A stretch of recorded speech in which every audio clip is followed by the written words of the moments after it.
Johan du Toit grew up in a remote community 8 hours drive from Cape Town in South Africa. He immigrated to Australia with his family in 1994. Through membership of a writers group, Johan found an opportunity to write short fiction.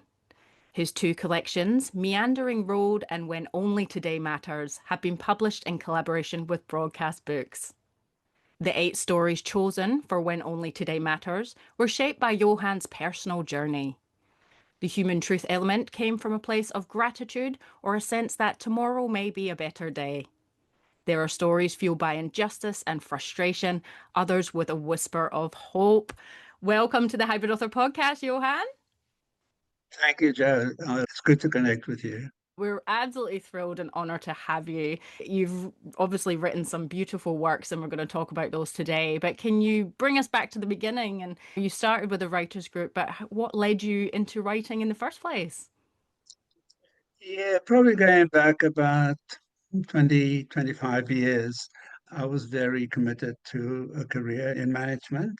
And interestingly enough, I started off my working career as a journalist Oh, wow. for two and a half short years. But I had a bachelor's degree in commerce, so I thought I needed to repay my parents with a career Yeah. that was relevant to the degree. But anyway, about 25 years ago, I remember going for a walk one morning and I was thinking, life is good, but there's still something missing. And I think some creative inspiration was probably what I realized I may have been missing in my life at the time. I joined the writers' studio in Bondi, it was at the time, under the direction of Roland Fishman. And the first course I committed to was Unlocking Creativity. Mm. And that led to a first draft novel and script course. And I completed that. But inevitably, as a career gets in the way, I did complete the first draft of the novel. And then in 2008, I was invited into a writers group. They were all amateur writers like me, and it started with a picture, and we wrote a story which was either about the picture or inspired by the picture. In an anonymous vote, the winner gets to choose the next picture. Oh, cool. And we, believe it or not, that was in 2008. 17 years later, we're still going. So Wow, that was, that's amazing. yeah, Every single member? the hardcore of the team is still there, and there've been new members, new writers, some published authors, few script writers. People come and go, and I think it depends on their work circumstances or where they are in their careers. And so by 2020, I had probably amassed about 60, 70 short stories. Mm. And it was Roland Fishman at the Writers Studio who introduced me to Bernadette Foley at Broadcast Books. Bernadette has a career in publishing, but she now runs a small independent consultancy. I shared some of the stories. I was delighted that I received a positive response from her. She introduced an editor, and that led to the publishing of, or the publication of Meandering Road, which was the first collection of short fiction in 2022. And I was a little anxious, but I received positive feedback and encouragement from far and wide, not least Bernadette, to keep going. Um, and I think it also triggered a new enthusiasm for reading. I've always been an avid reader, but I started not just reading more, but pursuing different authors. I discovered authors like Colson Whitehead, the American author, closer to home, Charlotte Wood. So suddenly I'm exposed to new voices. And I also became a student. I found the time and the passion to embrace the George Sanders book, A Swim in the Pond in the Rain. And also it was suggested that I study Mastering Process, which is a book by an English author, Elizabeth George. All of that was extremely helpful. And that's probably in a nutshell how I became an author. Amazing. Wow, that's fantastic. I can't believe your writers group's still going as well.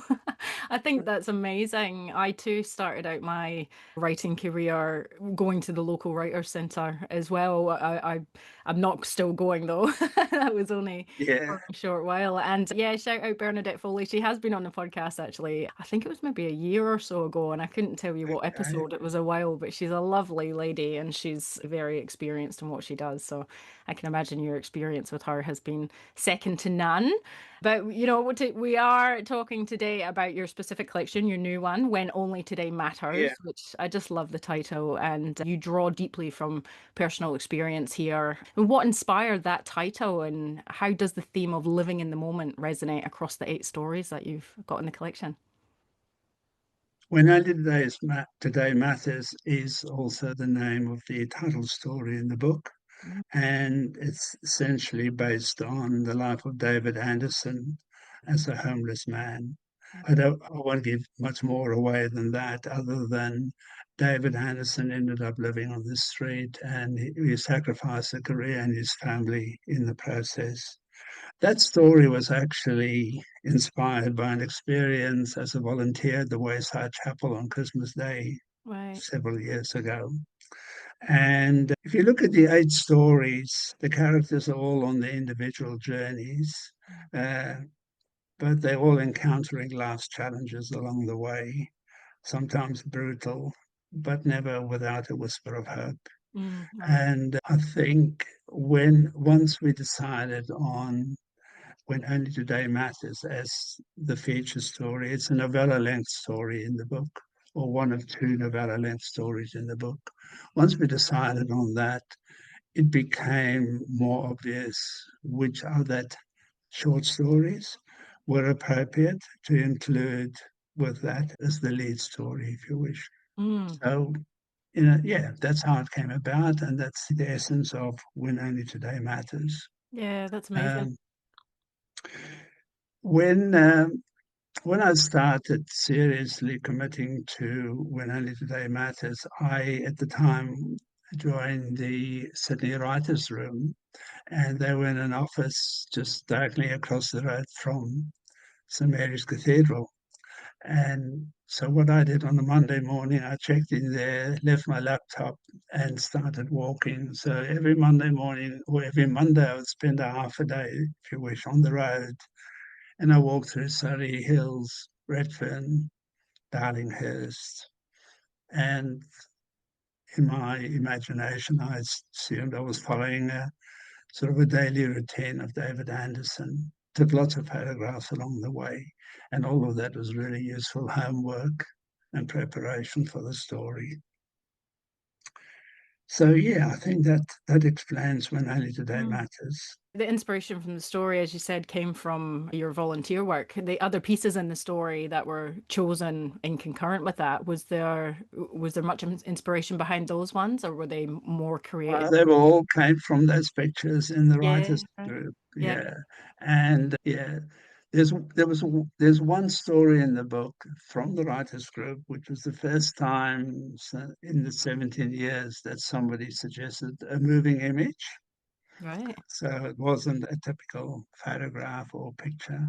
Unfortunately, these pictures cannot really be published with the stories because they were sort of randomly selected and it would be a nightmare to get approval for that.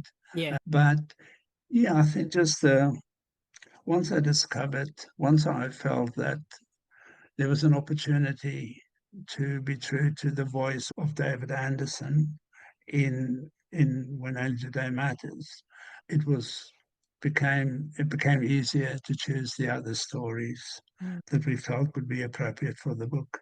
Yeah. Uh, you end up without, for good reason, you end up with a wide sort of genre or variety of genres um, across 60 odd short stories against different pictures. But I like to believe that if you read the 8 and even the poem, which is motivated or inspired by my childhood, even the poem, I think, makes sense Mm. if you read them together with When Only Today Matters. Yeah, no, that's absolutely gorgeous. And, you've mentioned some of the stories are fueled by injustice and frustration, but they Yeah. carry a whisper of hope, which I really love that. How do you balance emotional tones like that when you're writing short fiction? Yeah, I think it's a good, interesting question. Mm. Feel is like a dance, you know. uh, and as always, if you focus on the character and the voice as a starting point, then anything is possible after that. Um, but there's something interesting that somebody mentioned to me the other day. She is a woman who I know, I've known for a long time, a friend of the family, said when she read the stories, she could hear my voice, Yep, yep. which is interesting. Yeah. I'd never thought about it like that. Having Yeah. immigrated from South Africa and now calling Australia home, how has your sense of identity and displacement shaped the way you tell stories, or the kinds of stories you feel compelled to tell? At the beginning, as I said, my focus has always been on character, Mm. voice, place, antagonist. And after 30 years, I think of my readers as Australian, 30 plus years, and with an Australian voice. So the vast majority of stories capture Australian characters, Australian situation and journeys. Um, but that doesn't mean that they haven't gone walkabout elsewhere. In Meandering Road, there are several stories that probably reflect the time I spent traveling in the United States in particular. And I have been able to explore other voices in that way. It's a funny little episode which has not made its way into any of my stories, but I think I was at an airport in Milwaukee, Wisconsin, and it was shortly after 9/11, and there was the security at the airport domestically, which is unbelievable. Can imagine. Yeah. And so I went into the men's bathroom, and at the wash basin next to me, a guy came up, and he had like a 1960s hairstyle. And I just watched him while he wet his hair. And then he took out a brown comb and very carefully combed his hair. And right at the end, he flicked it so that it formed like a wave. And Yeah, I can he picture looked at himself in the mirror, and he was clearly very happy with what he'd seen. And he left the bathroom. And I'll never forget that moment. It must have been at least 25 years ago.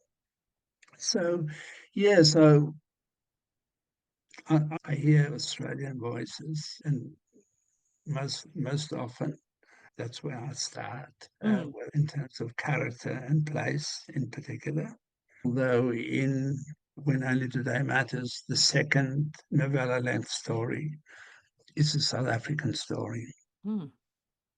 and from 1976, and during pretty much the darkest days of apartheid, I think.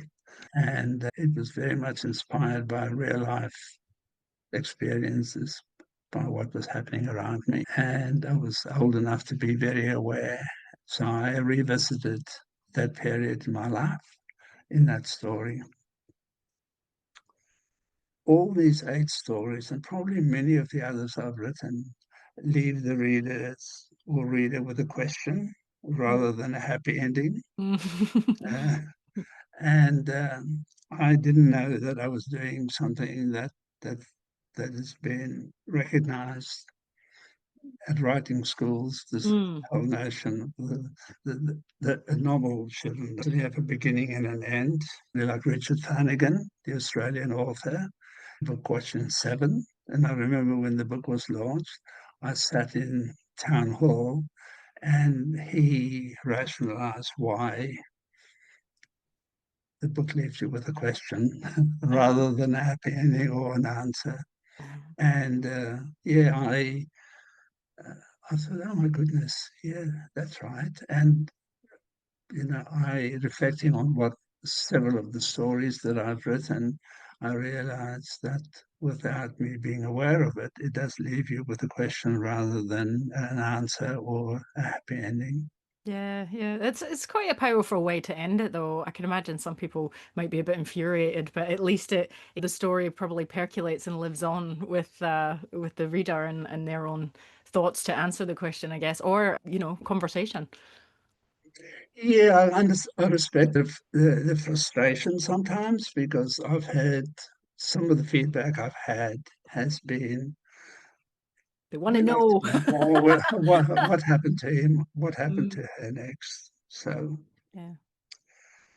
I'll read two pieces Yeah, I would love that. from When Only Today Matters, and other stories. So the first one is from When Only Today Matters.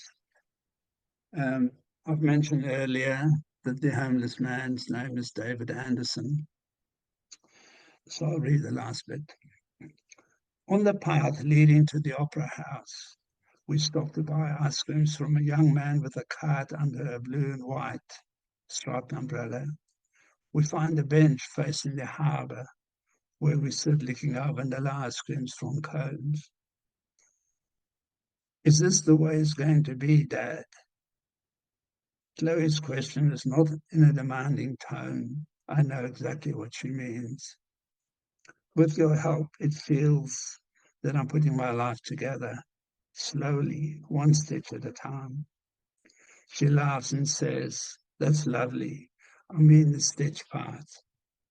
We finish our ice creams in silence, watching a ferry cross the expanse of calm water. Mm. So I just thought I'd leave it there. Yeah. Yeah.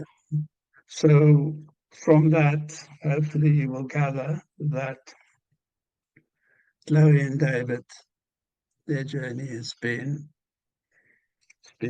troublesome and rocky, but they're at a point now where they can sit down and enjoy an ice cream and looking forward to how life may be different or going forward. And rather than from the second novella length story, which is a South African story, I like to I'll read the second piece from a short story in When Only Today Matters. Lovely. The story is called Tale of the Goat Herd. And I know for myself, this is the most rewarding story that I've written. Right. I've done nothing that has given me as much, I don't know, just personal joy and satisfaction as the story. This is close to the end of the story. So I'll read this piece. Hmm.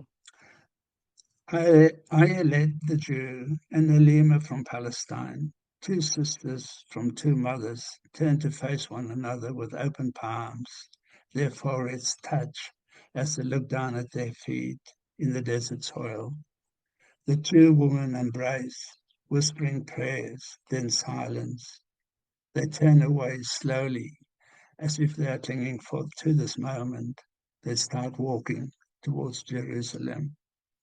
The sun is lower now, almost ready to say goodbye. The goats have gone ahead. I follow, leaning on my herded stick. Over my shoulder, the two fading mirages move with the same rhythm. I hope for Ayelet and the Lima there will be a tomorrow together under this one sky. Oh, that's absolutely beautiful. Your voice just paints an absolute picture, and you've got a lovely speaking voice as well, a lovely reading voice. You'll have to do audio, Thank you. an audiobook version.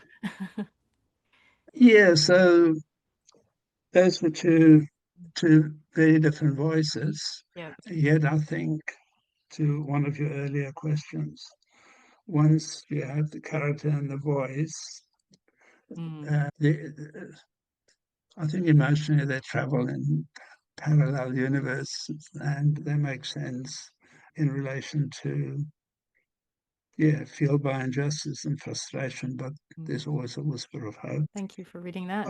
One last piece about this notion of voice. Um, I'll take you back way before, probably before you were born, Joe. Hmm. But we spent some time in New York, and there's a story in Meandering Road called Taking You Home, which was triggered or inspired by that visit Mm. and what was happening in New York City at the time. And it's probably, again, on a very short list of the 70 odd stories that I've written, one of those closest to my heart. So that's in Meandering Road. Beautiful. Short stories is obviously, you mentioned you'd written a novel, but you seem to do the short stories. Is this because of the writers group? Well, that was that's a discipline. There's Mm. a word cap in the writer's group, 1,500 words. So when the stories were rewritten, when I had the opportunity to rewrite the stories in collaboration with Bernadette Yep. Foley, obviously it went beyond the word cap.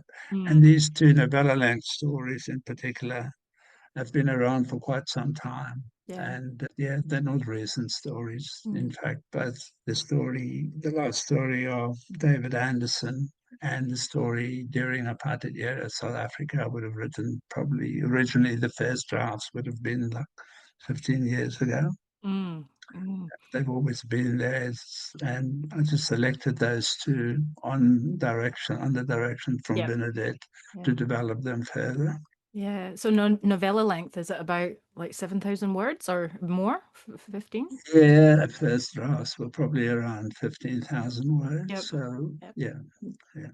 Yeah, fantastic. So there's two novella lengths in the book, the collection, and then the rest Yes. are what? How long are the other stories roughly? The others are probably on average about 1,500 words. Yeah, Yeah. yeah, yeah, fantastic. No, well, so it sounds like it's been a positive experience publishing with Bernadette in a collaborative process. How have you found your hybrid author journey? When I went to the writer's studio the first night in Bondi, I walked up the stairs, and at the top of the stairs, there was a handwritten poster that said, "Writing is what writers do." And I'll never ever forget that. Other than also that downstairs was an organic food store and it was a bitterly cold night. And I remember the poster and the organic hot chocolate from downstairs. So the writers group opportunity gave me, it was a terrific opportunity to the discipline of at least 5 stories per year. And that really helped me to develop a writing habit. I would say the writing discipline came a little bit later after I connected with Bernadette. Um, so since over the last 7, 8 years, I probably write about 6 to 8 hours a day. Wow. Uh, yeah, and either writing, researching, or reading. And yeah, I know it doesn't happen unless you sit down and commit. Mm, The introduction to Bernadette was really, what turned me into, I say it cautiously, an author, because I still feel these are modest efforts, but that would not have been possible without her support. She introduced an editor, and she developed and managed the process through to the delivery of the books, including facilitating their design, the cover design, and first with Meandering Road, and now also When Only Today Matters. Um, Again, I think encouraged by Bernadette, I became a member of the Australian Society of Authors, ASA, and that's been really helpful. I participate in a number of online events, and I think they have a really interesting program to support and educate writers. So mm, that's been extremely helpful. The distribution of the first book, Meandering Road, was also facilitated through the ASA. They introduced me to a distributor. right. Yeah. Yeah. And that allowed me to worry about whether if I presented at a local bookstore or any bookstore, there was a distributor connection Mm, that could form part of that introduction. Local area and community marketing has been really rewarding. And again, I was sort of directed by people who've done it before, Mm, particularly if you're working without the benefit of a national or international publisher. yep. The libraries in the area, local and other suburbs close by. The city of Sydney, for instance, they're terrific because Mm, they have so many libraries. So if they accept the book, they will distribute it into, for instance, Green Square or Marrickville, all the libraries they control. yeah. So there has been I made libraries pretty much my focus. And above all, as I said, if you commit the time, you just dig deep and keep going, as would be my recommendation. Yeah, that's it. Yeah, It's not going to get done unless you sort of get it done, isn't it? Do you yeah, indeed. do you write like pen and paper or computer, or how do you get your words down? Just computer, yeah. Yeah. Yeah, I just do. I've quiet space in the house, which my wife finds sometimes frustrating and annoying.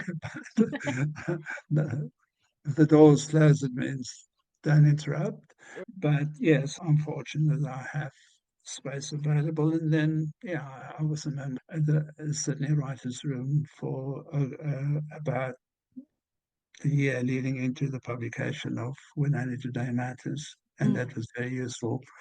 It was useful in that you meet other writers mm, who come into the room for exactly the same yeah. reason, same purpose. And, beyond that, I would, and I mentioned that earlier, the my appetite and for reading Mm, stimulated by since I've since Meandering Road, yeah. and I've discovered authors that, and by way of example, Colson Whitehead, the American author. I've I've read everything that Carlson Whitehead has written, and the Underground Railroad is probably the book that I'll never forget. That I recommend to anybody. But yeah, sort of life as a writer, I think what it's allowed me to do as a reader and what's enabled me to do as a reader has been equally rewarding. Fantastic. Well, you've shared so much with us, Johan. Thank you so much for joining us. And I know that everyone's dying to know where they can discover your collections and everything you do on and offline. Thank you so much. So the website, which is just Johan du Toit, or Johan du Toit, one word, .com.au. The book is available from Booktopia and also Amazon for the e-version. Australian book lovers Mm. on their website now. And if I can add, we launched the When Only Today Matters at Harry Hartog in Mosman. The manager was beyond supportive, Oh, and great. That's good. they continue to support both titles. So both titles available from Harry Hartog as well. That's amazing. Yeah. So it sounds like, the book's been well received and yeah, it's doing really well. Yeah, and once again, I'll just go back to Bernadette Foley's Mm, influence and support. yeah. Uh, I've been in good hands, and I've been very well advised along the way. And that's probably my story. Thank you so much for coming on. It's been an absolute joy to talk to you and hear about how your collection was inspired. And you really do have that storytelling voice going on, even just describing your experiences and moments. There's things, the organic hot chocolate, and there's things you drop in just in conversation. So, yeah, I highly advise an audiobook narrated by yourself. I think that would be really good. Yeah, I think that I would require a woman's voice for Hey, several of the stories. In no. fact, in the first book, in Meandering Road, it was one of the other comments that I received was how many of the characters were women's voices. Mm, mm. Uh, and I didn't necessarily think about it at the time. It was just that's what the picture inspired me to do. Yeah, yeah. And I like that. Like, did you stop at any point when you were writing that to think, how would a woman think, feel, or anything? I suppose with having Bernadette. And your wife, you probably ran the stories past people, you know? Why, why, in our own home, wife and two daughters. Yeah. So Oh, there you go. there are a lot of women's voices around, and Mm. maybe strongly influenced by my mother. Yeah. No, that's great. That's fantastic. Well, again, thank you so much for coming on and sharing what you have. And the collections are just fantastic. So, congratulations. Thank you. Just because of your potential audience, I cannot recommend enough this book by George Sanders, Okay. Yep. which is the title is A Swim in a Pond in the Rain. Mm. And as you know, he's the author of Lincoln in the Bardo, and he teaches at Syracuse University, he teaches creative writing. Right. This Right. entire book is essentially, I think it's probably close to a year's curriculum Right. Wow. based on based on short stories by Russian authors, Oh, including yep. Tolstoy and Chekhov, Tolstoy, Gogol. Mm. It is a beautifully written book, and you don't feel like you're studying, but you are. Yeah, okay. No, that's great. That's a really good resource. So I can link to that as well for anybody who's keen for that. No, that's great. Thank you so much for sharing that. Yeah, thank you very much, and I appreciate your time.